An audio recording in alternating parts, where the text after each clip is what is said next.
Hello, hello. I'm finally back. So I'm bringing finally the review of Kunitsu-Gami, Path of the Goddess. Uh, when did I beat this game? Like 2 weeks ago. I think it's a really great game. You guys should play it.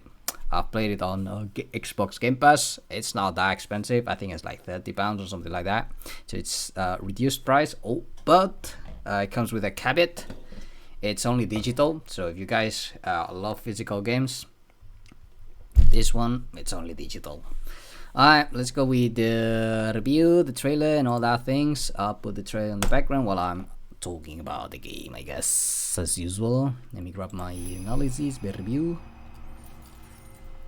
First of all, I 100% completed Kunitsu-Gami Path of the Goddess. That means I took all the achievements, I've done everything that I could do in the game. So this review is going to see, well, maybe not see, but talk about everything in general. So as usual, open spoilers. For me, this game is an 8.5 out of 10.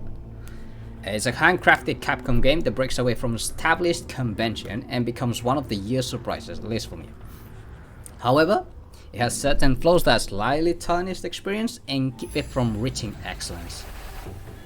The review has two sides. The general one, which anyone will see upfront and which emerges around the end of the first playthrough, and the completionist one, where the flaws of the design become more evident. Flaws, in quotes, which are not exactly flaws but deliberate decisions to extend the game.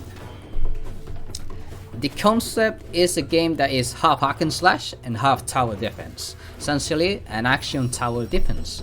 On one hand, we control So, the guardian angel of the goddess, who is responsible for basically all the tasks. So will carve out a path for the goddess to dance along and purify the corruption, or, as we will see later, absolve.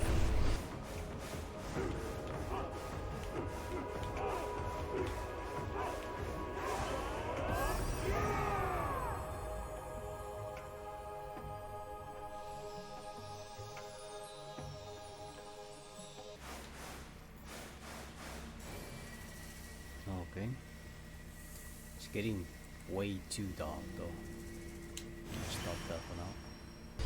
He'll also purify other areas while exploring the stages to help trap villagers and animals, organize the villagers' tasks, deciding where they are positioned and what roles they take during the scenario, and kill most of the bosses.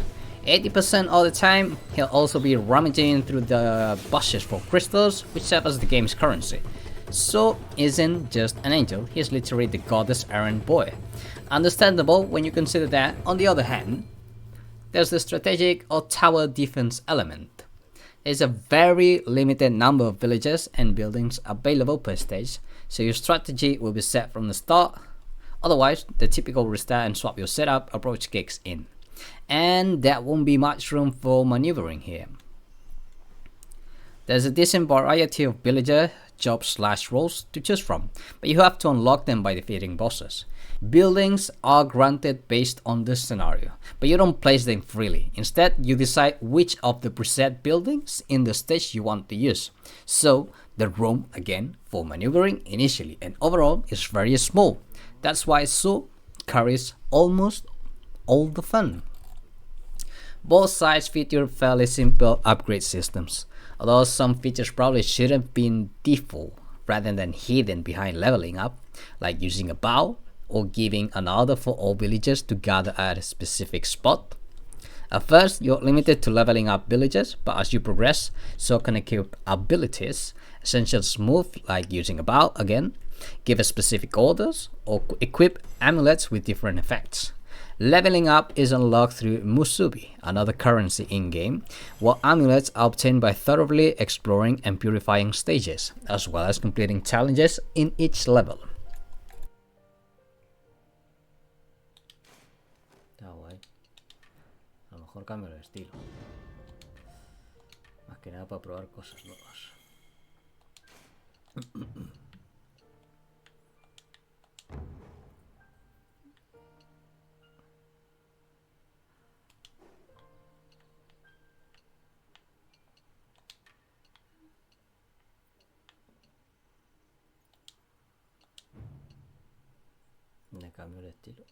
Levels and gameplay system. The levels and gameplay system are very mysterious. Most levels are pretty designed, meaning nothing is randomized except for the appearance of certain yokai monsters during certain levels. The path is clear, with occasional forks where you decide which route gets you closer to the objective. The combat system when controlling Saw is basic hack and slash. Weak attacks, strong attacks, abilities, blocking, parries, and onward. The objective is to lead the goddess to the end of the path, protect her, and use villagers as best as possible to assist you. They can do most of the work if placed and leveled correctly, but this is hard to achieve on a first playthrough unless you replay earlier levels.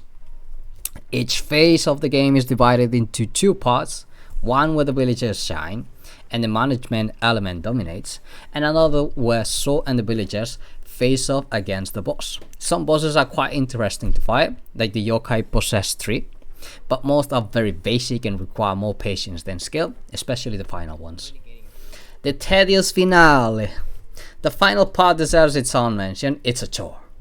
It's a boss rush, followed by a final boss. In New Game Plus, it's the same but with an added phase, which is yet another final boss. So all the management up until this point ends up being somewhat pointless, because the villagers are little more than decorations in the corner.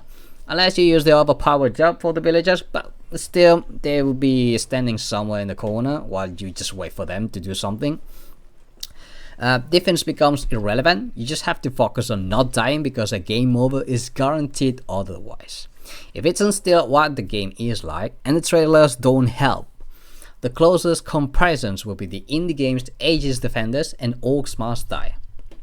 Visual, sound, and narrative. Before moving on to the completionist part, it's important to talk about the visual, sound, and narrative details. Visually, it's clear that this is a beautiful, well-crafted game with strong Japanese folklore inspiration and clear references to its myths, leading to some extravagance in the designs of both enemies and protagonists. The color palette, the masks, the tones, and combinations are stunning, but I want to pause on its narrative, or rather, what's told through what you see and hear.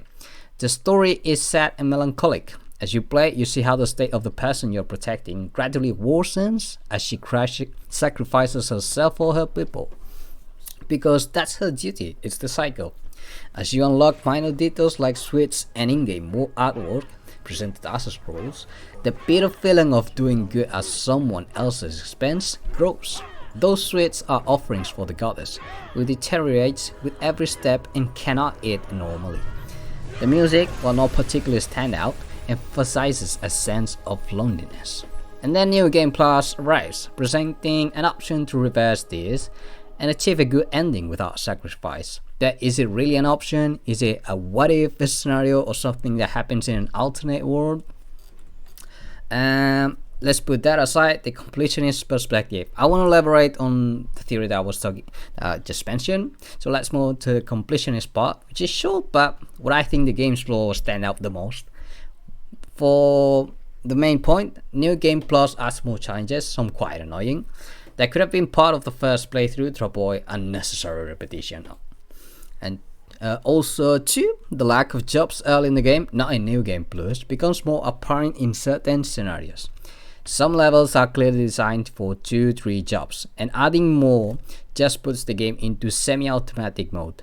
3. Having to replay the same phases repeatedly to unlock a different ending, one that's not only extremely difficult, but also forces you to retreat the same 10 hours with just a few added challenges, doesn't feel entirely worth it.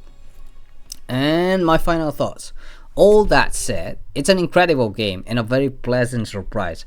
I hope it doesn't falter despite its poor sales. Nintendo has spoiled me a lot over my 30 something years of gaming, but I love to see this kind of input from other companies as well. And this is a game that came from Capcom, who just announced that they are reviving Onimusha and Okami. Yay! So yeah, that's it, boys. That's finally my review. There was not much to say. Actually, there was a lot to say, but I do recommend you to play it if you have the time, if you like this kind of games, the genre, or this kind of let's call it unique games. I wouldn't say that this is the more innovative game, but definitely you won't find any game like this one this year. Like this one is this year, yep. So yeah, I'll see you in the next one.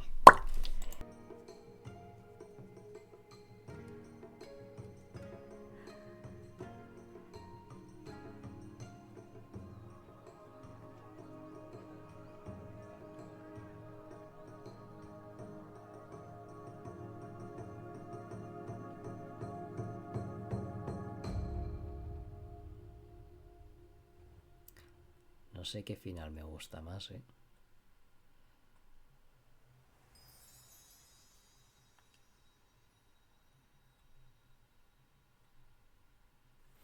Nice.